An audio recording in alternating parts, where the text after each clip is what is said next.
मैया अमरकंठ वाली तुम हो भोली भाली, तेरे गुण गाते हैं साधु बजा बजा के ताली। मैया अमरकंठ वाली तुम हो भोली भाली, नर्मदे हार। स्वागत है आप सभी का हमारी नवदा परिक्रमा की एक नए वीडियो में। आज है हमारा नवदा परिक्रमा का 73वां दिन। आज की रात हम लोग रुके थे गुजरात के जिला नर्मदा गांव कोठारा गांव में। यहाँ पर एक आश्रम मिला था, कंचन वन आश्रम। यहीं पे हम रात में रुके हुए थे। बाकी अभी हम लगभग शाम के 3:30 बज चुके हैं और आज तो है महाशिवरात्रि। आप सभी को महाशिवरात्रि की हार्दिक शुभकामनाएं। मित्रों, आज हमें पूरे 73 दिन नर्मदा मैया की परिक्रमा करते हो गए हैं और आज हमारा जो ये दिन है बहुत ही पावन है, क्योंकि आज के दिन ही महाशिवरात्रि है और आज के ही दिन हमारे बाबा भोलेनाथ और मैया का विवाह हुआ था। और आज हम एक ऐसी स्थान पे आ चुके हैं, इस स्थान के बारे में अक्सर बहुत लोग नहीं जानते। जो यहाँ के लोकल के लोग हैं वही जानते हैं और इस स्थान के बारे में ज्यादा लोग नहीं जानते। चलिए आज हम आपको बताते कि आज हम कहाँ आए हैं। मित्रों, इस गांव में एक मंदिर पड़ता है, हनुमंतेश्वर मंदिर। यहाँ पे माना जाता है कि हनुमान जी ने यहाँ पर जो कि तपस्या करी थी आके और अपने हाथों से यहाँ पर उन्होंने शिवलिंग को विराजमान किया। ये बात उस समय की है जब त्रेता युग में राम जी ने हनुमान जी को भेजा था, जो कि लंका के लिए मैया सीता का पता लगाने के लिए। और हनुमान जी लंका गए थे मैया सीता का पता लगाने के लिए। और राम जी ने तो उनको खाली पता लगाने के भेजा था कि आप पता लगा के आइए मैया कहाँ है। और हनुमान जी ने जब लंका के लिए छलांग लगाई और वो जब श्रीलंका पहुंचे, वहां पर मैया जी को देखा और मैया से वार्तालाप हुई।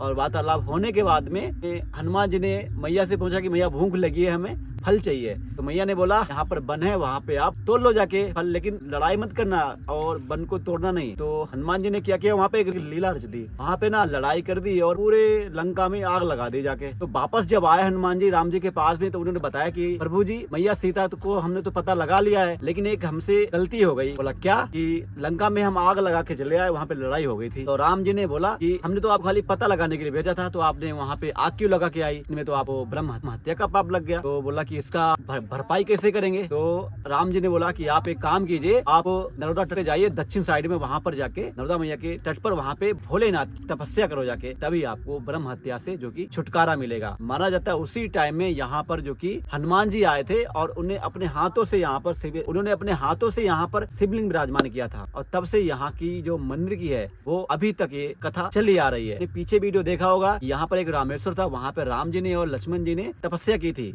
और उससे पहले पीछे एक मंदिर था बैजनाथ मंदिर, वहाँ पे भी पूरे वानर सेना ने और राम जी ने और लक्ष्मण जी ने वहाँ पर तपस्या की थी। तो आज ये शुभ दिन है, शिवरात्रि के मौके पर हम यहाँ पर आ चुके हैं। चलिए सबसे पहले हम नर्मदा मैया का आशीर्वाद लेते हैं और आपको हम लेके चलते हैं हनुमंतेश्वर मंदिर। वहाँ पे आपको बाबा भोलेनाथ के शिवलिंग के दर्शन कराते। चलिए मित्रों, बाबा भोलेनाथ का नाम लेते हैं और वीडियो को शुरू करते हैं। हर हर महादेव, नर्मदे हर। ये देखिए हमारे साथ में हनुमान जी चल रहे थे और आज आपको बहुत अच्छी सेवा मिल गई। यानी महादेव के ऊपर जो फूल चढ़े हैं उनको भाई मैया में प्रवाहित करने के लिए आए हैं। क्या बात है। ये देखिए उधर साइड में डाल दो तो सही रहेगा। नर्मदे हाँ। ऐसे जो महादेव के ऊपर जो फूल चढ़ाए जाते हैं वो मैया में ही प्रवाहित कर दिए जाते हैं। नर्मदे सोने का है क्या? मोमाया से दूर आए, उसको फेंक दो अगर सोने का भी है तो।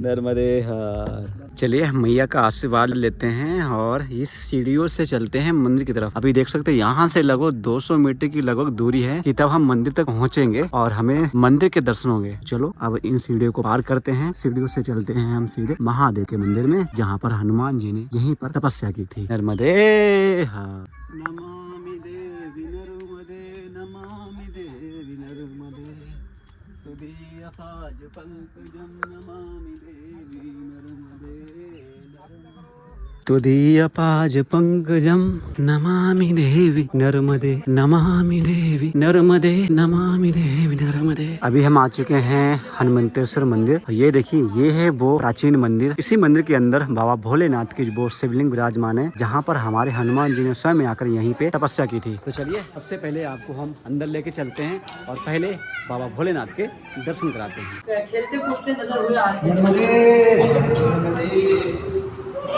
नर्मदे। आप मंदिर के अंदर आएंगे तो यहाँ पर आपको ये देखिए एक सांप का आपको यहाँ पर एक फोटो मिलेगी।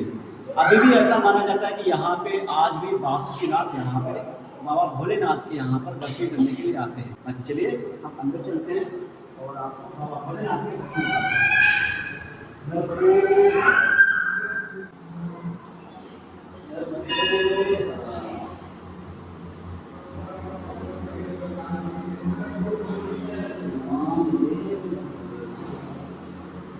ये है वो शिवलिंग जहाँ पर आके हमारे हनुमान जी ने स्वयं यहाँ पर जो कि भाई तपस्या की थी। और ये शिवलिंग कोई साधारण शिवलिंग नहीं है, इस शिवलिंग को हमारे स्वयं संकट मोचन महाबली हनुमान ने यहाँ पर विराजमान किया है। तो ये देखिए ये पूरा यहाँ का श्रृंगार है और ये छोटा सा मंदिर है, बाकी ऊपर तो बहुत ही बड़ा है और जितने भी यहाँ के लोग आते हैं वो यहीं पे दर्शन करने के लिए आते हैं। तो आप भी यहाँ से हमारे बाबा भोलेनाथ के दर्शन कर लो। नर्मदे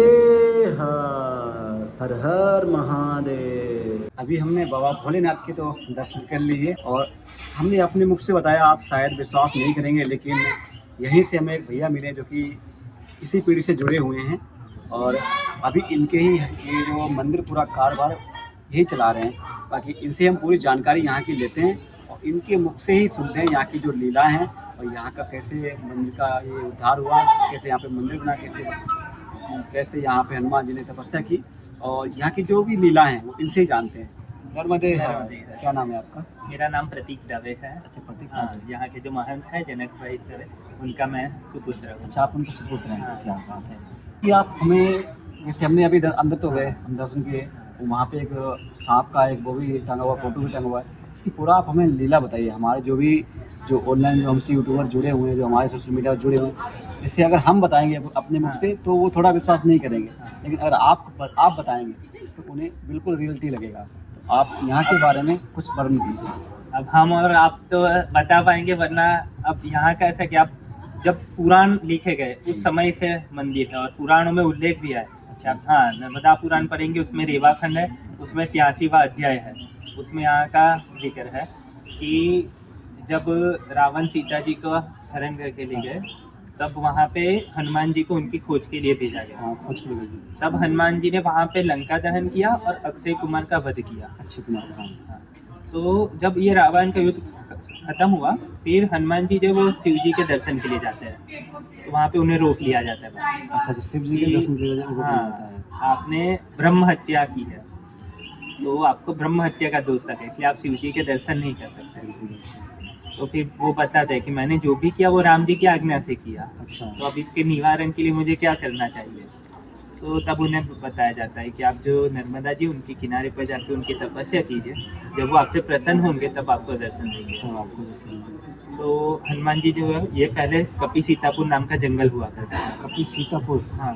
तो हनुमान जी यहाँ पर आते हैं और शिव जी का जो शिवलिंग है उसकी स्थापना करके यहाँ पे उनकी तपस्या करते हैं। जब शिव जी उनसे प्रसन्न होते हैं तब उनको यहाँ पर दर्शन देते हैं और ब्रह्म हत्या से मुक्त करते हैं। इससे ये हनुमान जी के ईश्वर हनुमंतेश्वर का नाम। हाँ, अभी हम पीछे भी जब हम आए थे यहाँ पे रामेश्वर धाम भी था और उससे पीछे एक बैजनाथ मंदिर भी था, हमने शायद 2 किलोमीटर पीछे था। वहाँ पर आके राम जी ने और पूरी वानर सेना ने वहाँ पे तपस्या की थी। यहाँ पे जो रामेश्वर था वहाँ पे राम जी ने और लक्ष्मण जी ने तपस्या की थी और ये जो हनुमंतेश्वर है यहाँ पे ओनली हनुमान जी ने यहाँ पर आके तपस्या की थी। तो ये पूरी यहाँ की एक कहानी है। और हनुमान जी की मूर्ति भी आप देखेंगे तो सब जगह आपको गदा पहाड़ वाली मूर्ति मिलती है। यहाँ पे ध्यान मुद्रा में, एक हाथ छाती पर और एक सर पर है, यहाँ पे वो ध्यान मुद्रा में बैठे हुए हैं। तो भाई अभी हम मैया की परिक्रमा कर रहे हैं, तो इसी बीच में हमें आज रात में यहीं पे विश्राम करने का अवसर मिला। तो अभी हम आए तो यहाँ के बारे में जानकारी हमें मिली, तो हमने क्यों ना सोचा कि आपको भी यहाँ के दर्शन करा दिए जाएं और यहाँ की जो पूरी नॉलेज है वो आपको बता दी जाए। क्योंकि जब भी आप परिक्रमा करते तो इसी रास्ते से जितने परिक्रमावासी जाते हैं वो सब इसी रास्ते से जाते हैं। हाँ। यहाँ पे लोकल के लोग आते होंगे और ज्यादातर परिक्रमावासी आते होंगे। हाँ, ज्यादातर परिक्रमावासी आते हैं। उसके अलावा जो गांव के लोग हो गए या तो फिर जो लोग पुराण पढ़ते हैं या कहीं से पढ़कर फिर उन लोग यहाँ पर आते हैं, तो वो यानी ये जो क्षेत्र है ये एक प्राचीन क्षेत्र है। यहाँ पे जो आस पड़ोस में 2-4 किलोमीटर में जो मंदिर मिलेंगे वो आपको प्राचीन मंदिर मिलेंगे। आजकल तो हर जगह जैसे शिवलिंग ऐसे बोला जाता है कि ये जो पूरा तट है नर्मदा जी का, तो उसके आप इस तरफ देखोगे तो ये तपोभूमि है। जितने भी आप जैसे देखोगे रामनाथ हो गया, यहाँ पे सब भगवान यहाँ पे तपस्या की है। और सामने अगर आप चले जाओगे तो वो मोक्ष धाम बोला गया है। जैसे चानोद हो गया, गुजरात का वो बोलते हैं काशी बोलते हैं, ये सारी मरण यहाँ पे। तो इस तपोभूमियों के सामने मोक्ष भूमि हो गई। तो भाई ये थी यहाँ की पूरी कहानी। बाकी चलिए, नर्मदे। आपसे मिलके बहुत अच्छा लगा। नर्मदे। अभी आप ये जो चिलम देख रहे हैं, ये गजानन महाराज जी की चिलम है। अच्छा अच्छा अच्छा। ये देखिए भाई, वो यहाँ पे आ चुके हैं। अच्छा ये इसी से वो चिलम पीते थे ना? मतलब मैं ऐसा बात आता है कि जब यहाँ पहले मतलब में जो संत लोग रहते थे, वो ये पीपल के पेड़ के नीचे सब मतलब धुना रहता था और वहाँ बैठे रहते थे। अच्छा। सब चिलम पीते थे और वो करते थे।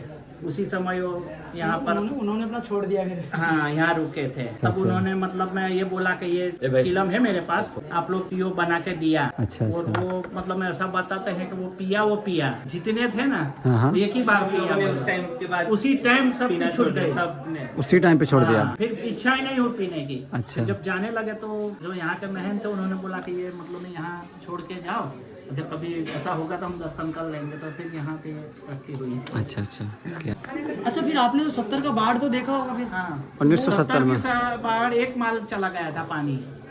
अच्छा, ऊपर दूसरे माल में पानी था 70 में। तो गांव तो डूब गया होगा ये? गांव पूरा डूब गया। गांव इसलिए तो चला गया था, खाली मंदिर हम लोग ही रुके।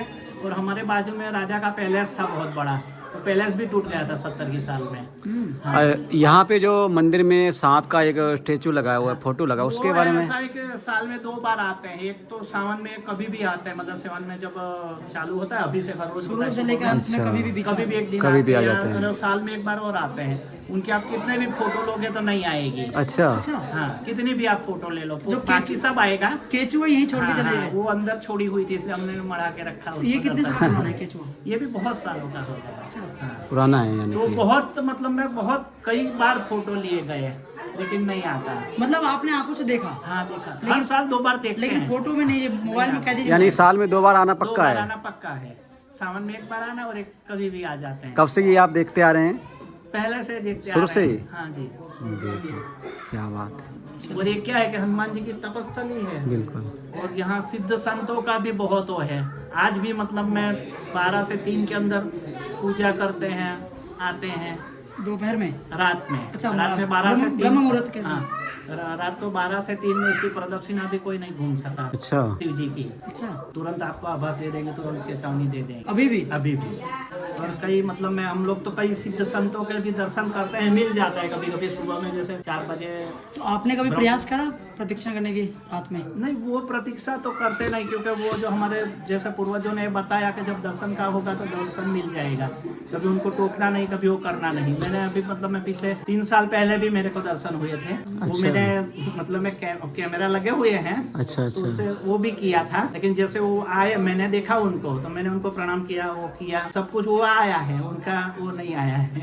नहीं, वो तो फिर नहीं आएंगे। हाँ। कैमरा लगा लो चाहे कुछ भी लगा लो, वो कहाँ से आएंगे? हाँ, तो वो दर्शन हो जाते हैं ऐसा। इसलिए हम लोग क्या है कि जो अपनी पवित्रता और जो शुद्धता, उसके लिए हम लोग ने तो गवर्नमेंट बहुत पीछे पड़ी है इसको लेने के हाँ, लिए। गवर्नमेंट के बारे में पूछ रहा था भैया से मैं। हाँ। तो वो ये पूछ रहा था कि यहाँ पे मतलब कि सरकार का किसी प्रकार का सहयोग या फिर नहीं, कोई नहीं। कोई ज्यादा दबाव की भाई हमारे अंडर में? हाँ, आज अंडा तो लेने ज्यादा- के लिए बहुत करते हैं, लेकिन हम लोग ये बोलते हैं कि हमारा जो जीवन है चल रहा है, हम अगर 2 रोटी खा रहे हैं, को आ रहे हैं, हाँ, बिल्कुल और क्या। खिला रहे हैं, तो और चाहिए क्या। और गवर्नमेंट तो आज बनी है, ये तो हमारे कई पीढ़ियों से चलती आ रही है। और फिर हमको तो मजूरी बनना है ना। अगर इनके मजूर हम लोग हैं और हमको जो बिल्कुल, पीछे बिल्कुल। उनके पास में मांग सकते हुए तो सबको देते सही हैं। बात है। अगर हमको उनके पास में क्यों नहीं मांगे। सही बात। और अपने को पहला तो ये कि अपना पूर्व जन्म का होगा, जैसे तपस्थली में अपने को जन्म मिला, बिल्कुल वो भी बिल्कुल। सेवा मिला, तो सेवा छोड़ के दूसरों की सेवा क्यों करना आपने। तो अभी पूरा परिवार एक साथ यहीं पे? वो बेटे हैं। बहुत बहुत आभार बाबा जी। सीताराम। नर्मदे। जैसे अभी दिन की पीढ़ी हो गई, तो जब पापा लोग छोड़े तब भी यहाँ पे लाइट वगैरह भी कुछ नहीं कुछ था। नहीं था। ये छोटा लोटा है, इससे जल चढ़ाते थे। और कितने समय पुराना है ये भी बहुत साल हो गया, समझो ना। 1890 में उनका देहांत हो गया। 1890 में? ये नीचे से भरकर नर्मदा से आते थे, देखो ये पानी भर के आता था नर्मदा से। एक हाथ में ही लाना है ऐसा जल भर के। लगभग मुझे लग रहा है 20 किलो के आसपास कम से कम 20-22। अब इसमें पानी भर के नीचे से और एक हाथ से ऐसे ही आना है, ऊपर से नहीं पकड़ते थे, और एक हाथ से लेके आते एक हाथ से लेके आते थे, क्योंकि ऐसे तो पकड़ नहीं सकते ना, तो ऐसे आते थे लेके। इतना बड़ा एक हाथ से कैसे? अब वो पहले पहले ये खाली भी अपने नीचे लेकर नहीं चढ़ सकते। इससे ये पता चल रहा है कि जो पुराने लोग होते थे वो कितने बलशाली होते थे कि सोच सकते हो कि कम से कम 22-25 किलो वजन जो है सिर्फ एक हाथ उठा के लेकर आना। नर्मदा मैया का तट जो मैंने आपको दिखाया, इतनी सीढ़ियों से नीचे से ऊपर चढ़कर आना आसान बात नहीं। आप यही लेकर आओगे अगर एक हाथ से जल भर के, तो यही मेरे हिसाब से 7-8 किलो बढ़ जाएगा। इसके अंदर तो कम से कम 40-50 लीटर पानी आ जाएगा।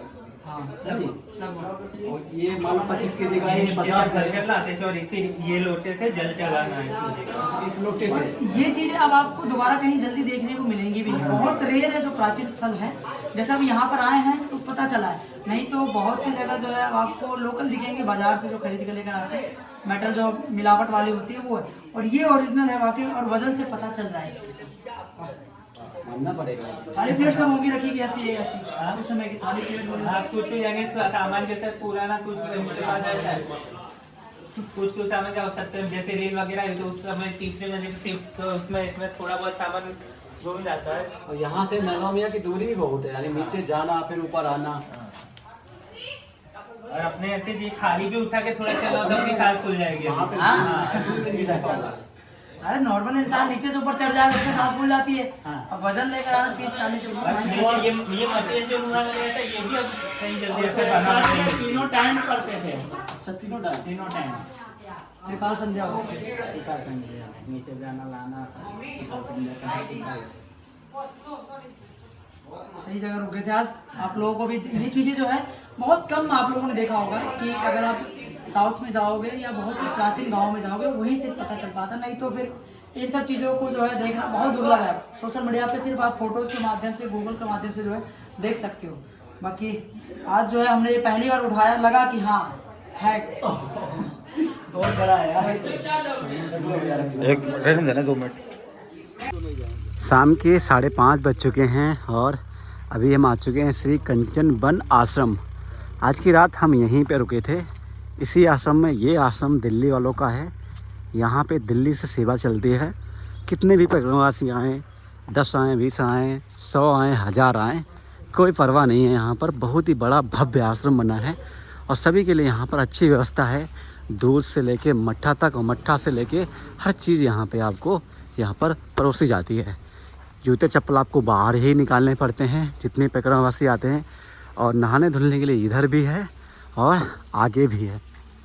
नर्मदे। अभी हम आश्रम के ऊपर आ चुके हैं और आज हम लोग रुके थे इस वाले हॉल में। ये सभी परिवारवासियों के लिए बनाया गया है रहने के लिए, और यहाँ पर पीने का पानी और यहाँ पर नहाने के लिए व्यवस्था पूरी यहाँ पर करी गई है।